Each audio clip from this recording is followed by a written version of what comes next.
સાહેબ, સતત વરસાદી 15 દિવસથી વાતાવરણ 1 મહિનાથી જોવા મળે છે.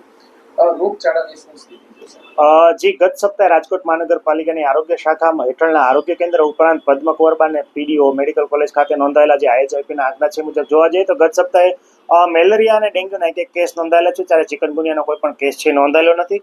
શરદી ઉધરસના 703, 916 જેટલા કેસ છે એ સામાન્ય તાવના, ઉપરાંત ઝાડા ઉલટીના 342, ટાઇફોઇડનો 1 અને કમળાના જે છે 3 કેસ છે એ છૂટાછવાયા અમુક વિસ્તારોમાં નોંધાયેલા છે.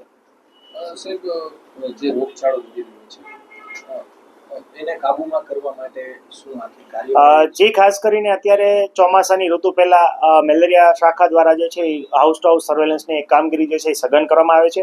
એમાં આશા બહેનો ઉપરાંત જે છે એમપીએસડબલ્યુ ફિમેલ હેલ્થ વર્કર અને ફિલ્ડ સુપરવાઇઝર ઉપરાંત ફિલ્ડ વર્કર દ્વારા જે છે ઘરે ઘરે જઈને એન્ટી લાર્વલ કામગીરી જે છે કરવામાં આવે છે, જેમાં એબેટનો ઉપયોગ કરવામાં આવે છે. આ ઉપરાંત મેલેરિયાની શાખા દ્વારા ખાસ કરીને શાળા, કોલેજ ઉપરાંત કોમર્શિયલ બિલ્ડિંગ વગેરે જગ્યાએ જે છે ખાસ કરીને સર્વેલન્સની કામગીરી કરવામાં આવે છે. એમાં પણ વરસાદી પાણી જે છે ભરાતા હોય એવા સેલર જે છે એનો સર્વે અમારા દ્વારા કરવામાં આવ્યો છે અને તમામ જગ્યાઓ આઈડેન્ટિફાઈ કરવામાં આવી છે. ગત વર્ષોમાં છેલ્લા 3 વર્ષમાં નોંધાતા કેસ જે છે એના લોકેશન જે છે મેપ કરીને એ વિસ્તારોમાં સઘન એન્ટી લાર્વલ કામગીરી કરવામાં આવે છે. આ ઉપરાંત ખાસ કરીને અગાસી ઉપરના જે પાત્રો જે છે કે જેમાં પાણીના મચ્છર જે પાણીની અંદર જે મચ્છર જે પોતાના ઈંડા મૂકતો હોય એમાંથી લાર્વા થતા હોય તો ખાસ કરીને અગાસી અને પ્રિમાઇસીસનું સઘન ચેકિંગ જે છે એ આરોગ્ય શાખા દ્વારા કરવામાં આવે છે. આ ઉપરાંત લોકોને માહિતી મળી રહે તે માટે આપણે આઈસી પણ પ્રસિદ્ધ કરવામાં આવે છે. આપણા એલઈડી બેનર ઉપર પણ લોકોને માહિતી માટે શું કરવું શું ના કરવું ઉપરાંત મચ્છરના ઉત્પત્તિ સ્થાન ઘટાડવા માટેની જે માહિતી જે છે ઉપલબ્ધ કરવામાં આવે છે. સાથે સાથે ફિલ્ડ સ્ટાફ દ્વારા પણ લોકોને આ બાબતે માહિતગાર કરવામાં આવી રહ્યા છે. ઉપરાંત જોવા જઈએ તો ગત સપ્તાહે 82 જેટલા રહેણાંક અને કોમર્શિયલ 195 આવાસોને જે છે નોટિસ આપવામાં આવી છે અને જેમાંથી 32 આસામો પાસેથી અંદાજિત 23,200નો જે દંડ જે છે એ ખાસ કરીને મચ્છરોના ઉત્પત્તિ સ્થાન મળ્યા છે એનું સંધાને કરવામાં આવેલો છે. ખાસ કરીને લોકોએ સાવચેતીના કયા પગલાં ભરવા જોઈએ? ખાસ કરીને લોકોએ હાલ જે છે ચોમાસું અને ચોમાસું બાદ જે છે પાણીજન્ય અને મચ્છરજન્ય રોગચાળામાં મોટાભાગે વધારો થતો જોવા મળે છે. હાલમાં ઉપરાંત વરસાદ બાદ ઘણી વખત જે છે મિશ્ર ઋતુ જે છે એ જોવા મળતી હોય છે, તો લોકોને ખાસ પરેજી રાખવાની જરૂરિયાત છે.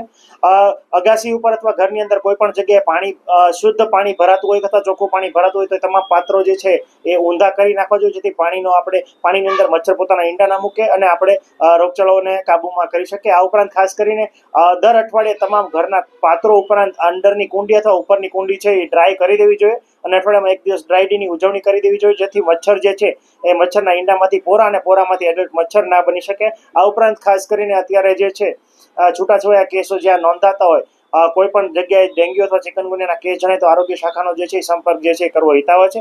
ઉપરાંત ખાસ કરીને પાણીજન્ય રોગચાળામાં અત્યારે ટાઇફોઇડ ઉપરાંત જોન્ડિસ એટલે કે કમળાના કેસ પણ છૂટાછવાયા નોંધાય છે. લોકોને ખાસ એક સલાહ આપવામાં આવે છે, અત્યારે ખાસ કરીને વર્ષા ઋતુ જે છે દરમિયાન બહારનું જે છે ખોરાક છે લેવાનું ટાળવું જોઈએ. ઘરે બનાવેલો તાજો અને સ્વાદિષ્ટ ખોરાક જ લેવો જોઈએ. આ ઉપરાંત પાણી જે છે ઘરે પાણી જે છે એ આરો ફિલ્ટર અથવા બની શકે તો ઉકાળીને પીવાનો આગ્રહ જે છે એ રાખવો જોઈએ. અને જો પાણીમાં પીવાનું પાણી જે ઘરે આવતો એમાં સહેજ પણ ડોળાશ અથવા વાસ મળતું પાણી આવે તો એનો ઉપયોગ જે છે એ સદંતર કરવો નહીં જોઈએ. આ ઉપરાંત ઘણી જગ્યાએ ડાર જે છે અથવા જે બોરવેલ જે છે એનું પાણી ઉપયોગમાં લેવાતું હોય છે, તો ખાસ કરીને અત્યારે ચોમાસાની ઋતુમાં બોરવેલ અથવા જે ડારને વપરાશમાં પાણી લેવાય છે તેનું બ્લીચિંગ પાવડર વડે ક્લોરિનેશન કરવું ખૂબ જ હિતાવહ છે.